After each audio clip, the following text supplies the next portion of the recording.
부활 후에 예수님께서 제자들에게 세 번째 나타나신 그러한 사건입니다. 그러니까 부활 후에 예수님께서 제자들과 늘 같이 있었던 게 아니에요. 그러니까 부활하셨지만 예수님께서 이제 때때로 제자들과 함께 계셨죠. 그때가 언제냐면 1절에 보면은 그 뒤에 예수께서 디베라 바다에서 갈릴리 바다죠. 다시 제자들에게 자기를 나타내셨는데 그가 나타나신 경위는 이러하다. 시몬 베드로와 쌍둥이라고 불리는 도마와 갈릴리 가나 사람 나다나엘과 세베대의 두 아들들과 제자들 가운데서 다른 두 사람이 한 자리에 있었다. 이 갈릴리 호수에서 다들 어부로 잔뼈가 굵은 사람들이죠. 베드로가 고기를 잡으러 간다라고 하니까 함께 여러 제자들도 나섰습니다. 처음 제자들을 부르신 곳이 바로 이 갈릴리 주변 지역이었죠. 그리고 부활 후에 주님께서 다시 갈릴리에서 제자들을 부르시는 것을 보게 됩니다. 이 제자들은 처음에는 자기 만족을 위해서 메시아를 따라 나섰죠. 하지만 부활 후에는 주님이 기대한 사명을 따라 이들은 살게 됩니다. 처음에는 자기 만족을 위해서 따라 나서서 결국은 실패로 끝났죠. 결국 자기 목숨 하나 살기 위해서 도망치는 그런 신세였습니다. 하지만 부활 후에는 이제 자기 목숨을 아끼지 않고 다른 사람을 살리기 위해서 자기 몸을 던지는 헌신을 했던 것을 우리는 알고 있죠. 예수님을 부인하고 도망쳤던 베드로, 의심하고 믿지 못했던 도마, 참 이스라엘 사람이요 간사함이 없다고 칭찬받았지만 비겁하게 숨었던 나다나엘, 예수님이 예루살렘에 입성하시면 한 자리씩 달라고 청탁했던 세베대의 두 아들 야고보와 요한, 한결같이 다 부끄러운 실패와 쓰라린 아픔을 맛본 이름들입니다. 우리는 사도 이렇게 기억하지만 사실 복음서에 기록된 사도들은 그야말로 찌질이 실패자, 루저들입니다. 그런 사람들이 과연 세상을 바꿀 수 있을까? 세상을 못 바꾸죠. 그러나 하나님께서는 세상을 바꾸신 게 아니라 이 한 사람 한 사람들을 변화시킵니다. 그리고 그들을 통해서 부활하신 후에도 주님은 계속해서 일하시고 계시는 거예요. 놀랍지 않습니까? 하나님은 쉬지 않으세요. 하나님의 나라를 온전하게 회복하시고 이 땅에 하나님의 통치와 다스림이 다시금 완전한 샬롬을 이루시기까지 하나님은 계속해서 일하십니다.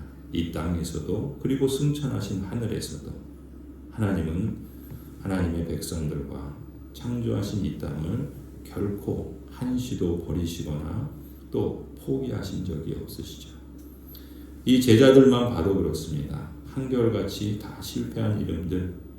그런데 놀라운 것은 뭡니까? 이렇게 부끄러운 실패와 쓰라린 아픔을 맛본 이름들이지만 부활 후에 그리고 그 이후의 역사를 보면 모두가 다 순교자라는 그야말로 명예의 전당, Hall of Fame이라고 그러죠. 명예의 전당에 기록될 만한 사람들로 변화됩니다. 하나님께서, 예수 그리스도께서, 성령 하나님께서, 존귀하신 성삼일체 하나님께서 이러한 연약하고 무능하고 또 자기중심적이고 또 무력한 사람들을 놀랍도록 변화시키신 것이죠. 역사는 바로 우리에게 이것을 말해줍니다. 베드로는 로마에서 순교했습니다. 도마는 인도에서 순교했고 나다나엘은 아르메니아에서 순교했습니다. 야고보는 최초의 순교자가 되었어요. 사도 요한은 마지막까지 복음을 증거하면서 아시아에서 튀르키예 지역에서 교회를 섬기며 요한복음, 요한서신, 요한계시록 같은 주옥 같은 말씀들을 전해준 장본인이 되었습니다. 모두가 명예의 전당에 기록할 만한 놀라운 사람들이죠. 하나님께서 여러분들도 우리의 모습은 각기 다 다르지만 사실 50보, 100보 이 12 제자들이나 크게 다르지 않죠. 그러나 하나님께서 부활을 알게 하시고 믿게 하시고 또 그 부활을 증거하도록 우리를 세우셔서 하나님이 행하시는 일들은 이 12 제자들이 명예의 전당에 기록될 만한 사람들로 변화된 것처럼 하나님께서 그러한 일을 하고 계신다 믿습니다. 오늘 우리는 부활주일이 지난 시간들을 살아가고 있습니다. 갈릴리에서 다시 제자들에게 나타나신 부활하신 예수 그리스도께서 여러분에게 또 우리에게 또 주님을 따르는 우리 모든 성도들에게 자신을 나타내 주십니다. 여전히 실패하고 또 여전히 넘어지고 낙심하고 죄를 범하였을지라도 부활하신 주님은 우리 모두에게 두 번째 기회를 주시기 위해서 찾아오신다 믿습니다. 3절에 시몬 베드로가 그들에게 말하기를 나는 고기를 잡으러 가겠소 하니 그들이 우리도 함께 가겠소 하고 말하죠. 그들은 나가서 배에 탔고 그럼에도 그날 밤 한 마리도 고기를 잡지 못합니다. 그런데 6절에 예수님께서 그들에게 말씀하시죠. 그물을 배 오른쪽에 던져라. 그러면 잡을 것이다. 제자들이 그물을 던지죠. 고기가 너무 많이 걸려서 그물을 끌어올릴 수가 없을 정도였습니다. 평생 어부로 잔뼈가 굵은 베드로였지만 밤새 그물을 던져도 물고기 한 마리 잡지 못했습니다. 함께 가겠다고 동행했던 다른 제자들도 마찬가지였죠. 좀 의아하죠. 예수님의 부활을 만나고 경험한 사람들인데 왜 갈릴리로 가서 고기 잡고 있는지 알 수가 없어요. 주님만이 아십니다. 부활하신 주님께서 제자들에게 찾아오시죠. 그리고 그들이 여전히 쩔쩔매고 있고 자신의 생업조차도 감당하지 못하고 아무런 결실도 또 소득도 얻지 못하는 그런 모습을 여전히 보여주고 있습니다. 부활의 사건이 있다고 그 부활의 주님을 만났다고 하루아침에 사람이 180도 바뀌는 게 아니에요. 어쩌면 똑같아요. 일상이 달라진 게 없습니다. 여전히 그물을 던져도 밤새 수고해도 아무것도 낚지 못합니다. 주님을 만난다고 하루아침에 사람이 신분이 바뀔 수 있지만 그 사람이 바뀌는 거 아니에요. 그 사람이 능력이 바뀌거나 그 사람의 습관이 바뀌거나 그 사람의 어떤 갖고 있는 여러 가지 은사가 바뀌거나 그러지 않습니다. 똑같습니다. 그런데 그 이후의 삶의 여정을 통해서 하나님은 그 사람을 통해서 하나님의 일을 이루시기에 충분한 합당한 그런 모습으로 빚어가시는 것이죠. 그렇다면 제자들은 그 부르심에 합당하게 자신을 훈련하고 주님께 순종하는 그러한 삶의 실천들이 있는 거예요. 신분이 하루아침에 바뀌었다고 수준이 하루아침에 바뀌지 않습니다. 그건 전적으로 자신들의 몫이죠. 그걸 하지 않으면 부활의 감격만 있지 삶은 달라지지 않을 수도 있습니다. 주님께서 던지라 그러잖아요. 던져야죠. 그물을 배 오른쪽에 던지라고 했을 때 근데 밤새 자신들도 던지지 않았겠습니까?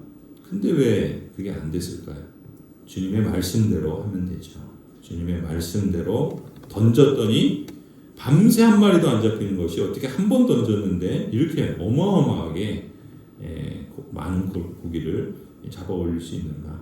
그러니까 주님이 하시는 대로 하라고 말씀하시는 대로 따라가면 그것이 이렇게 열매를 맺는 삶이죠. 그야말로 주님께 붙어 있고 주님의 그 뜻을 구하고 또 주님이 말씀하신 그대로 순종하는 것이 이들이 달라지는 수준의 모습에 있어서 핵심적인 것을 우리가 주목해야 할 것입니다. 우리도 마찬가지죠. 부활을 경험했지만 우리 힘으로 안 되는 일도 있습니다. 아무런 결실도 얻지 못하고 원래의 자리로 되돌아가는 것 같은 그런 상황들이 찾아올 수 있습니다. 처음에는 내 만족, 내 소원을 이루려는 욕망을 따라서 메시아를 찾았지만 예수님을 만난 후에는 단지 그저 내 만족, 내 욕망에 머무르지 않고 주님의 뜻을 순종하려고 시간도 내고 돈도 써가면서 어떻게든지 한 사람이라도 온전한 삶을 회복하고 또 그리스도 안에 있는 생명의 복음, 영광의 나라를 증거하려고 수고도 하고 애쓰는데 아무런 열매도 결실도 없을 수가 있어요.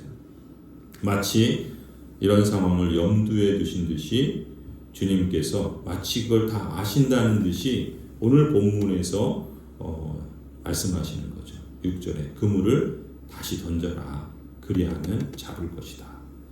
설령 낙심하고 또 다시 넘어지고 실패하는 상황이 우리에게 찾아온다 할지라도 이 말씀이 지금 눈에 보이지 않는다 하더라도 주님께서 말씀하시는 겁니다. 너의 마음, 너의 중심에 언제나 주님의 말씀 기억하고 그 약속을 신뢰하면서 실천하라, 행하라. 하나님의 나라를 갈망하고 그 뜻을 구하는 그러한 행동을, 실천을 잊지 말라. 우리에게 따뜻한 말씀으로 들려주시는 것 같습니다. 낙심이 되어도 열매가 없는 것 같아서 또 실패한 것 같다고 포기하지 마십시다. 말씀대로 실천해 보라고 우리에게 권하시는 대로 우리도 그대로 행하면 되겠습니다. 결과는 주님께 맡기면 됩니다. 6절에 주님의 말씀대로 제자들이 그물을 다시 던지니 고기가 너무 많이 걸려서 그물을 끌어올릴 수 없을 정도로 거두시게 하시는 분은 바로 부활의 주님이시죠. 참 감격이 있죠. 제자들에게 하신 주님이시라면 저나 여러분이나 우리에게도 동일하신 주님 아니겠습니까?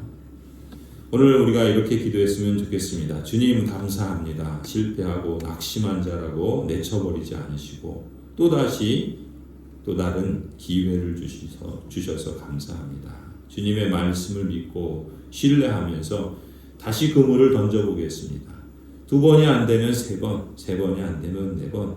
주님께서 말씀하신 대로 주님 오실 그날까지 해보겠습니다. 밤새 수고해도 지금 당장 아무것도 잡지 못했지만 주님의 약속을 신뢰하며 다시 살아보겠습니다. 내 만족 위해서만이 아니라 주님이 주신 그 사명과 그 고귀한 부르심을 따라 살아보겠습니다. 주님의 말씀대로 다시 그물을 던져서 많은 고기를 잡은 제자들처럼 하루하루 주님의 약속을 신뢰하면서 주님의 뜻을 따라 한 걸음 한 걸음 내딛다 보면 어느덧 하나님 나라 명예의 전당에 우리도 들어가고 또 그러한 때를 맞이한 제자들처럼 우리도 그렇게 살고 싶습니다. 이러한 기도를 주님께 드리면서 우리가 이 순례자의 길을 걷다가 보면은 이렇게 열매가 없고 고기를 잡지 못한 그런 상황이 온다 할지라도 주님의 뜻을 우리가 따르게 된다면, 포기하지 않는다면 결과는 하나님께서 선하신 능력 가운데 또 이루어 주시리라 믿습니다. 때때로 실수하고 넘어지더라도 다시 그물을 던져서 말씀대로 실천하도록 내게 용기를 주시옵소서. 그물을 들 수 없을 만큼 많은 물고기를 거두게 하신 주님의 손을 신뢰하며 이 믿음의 여정을 잘 감당하게 하여 주옵소서. 이렇게 기도했으면 좋겠습니다. 존귀하고 영광스러운 부르심을 그리고 하나님의 변함없는 택하심을 받은 성도 여러분, 하늘의 명예의 전당에서 여러분의 이름을 주님께서 부르신다고 생각해 보십시오.